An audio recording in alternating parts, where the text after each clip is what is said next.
mais on haït-tu ça, être malade, hein? Puis c'est rien. Moi, quand j'étais petit, non seulement on haïssait ça, c'était même défendu. On n'avait pas le droit d'être malade, ça coûtait trop cher. Ça, c'était avant l'assurance maladie. Et c'est ma grand-mère qui voyait à ce qu'on reste en santé. Je te dis qu'elle nous surveillait. Elle longeait les murs du passage, les deux en même temps, parce qu'elle mesurait 4 pieds 11, mais de large. Donc, elle portait des robes fleuries, mais des grosses fleurs. Des petites, ça en aurait pris trop, tu sais. Elle longeait les murs, puis elle nous surveillait. Je te dis qu'on n'aurait jamais osé tomber malade, elle nous aurait tués. Mais une fois, elle était allée faire des commissions.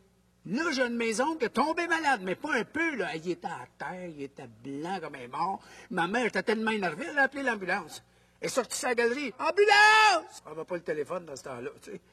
Mais mettons que quand la grand-mère est revenue, ça allait mal. Elle criait, là. Mais vous êtes malade! Vous l'avez envoyé à l'hôpital! Ils vont nous le rachever! Ils vont nous le tuer! Ben, ils l'ont pas tué, mais presque.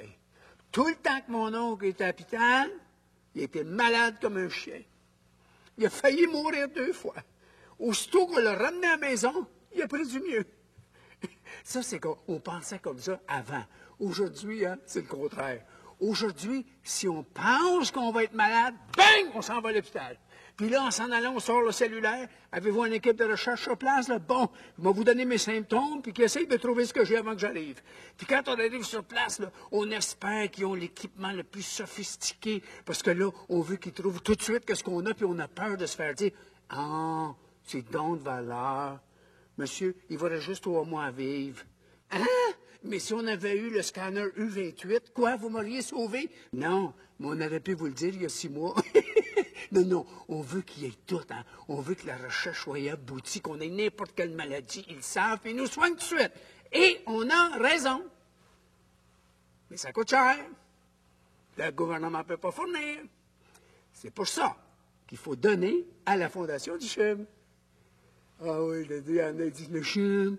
C'est-tu un gros hôpital, là, qui s'en vient? Non, non. Le CHUM.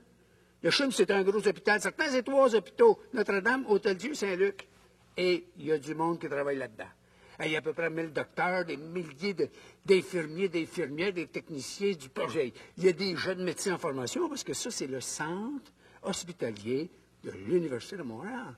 En fait, il y a 15 000 personnes à peu près qui se démènent là-dedans pour sauver des vies puis guérir du monde.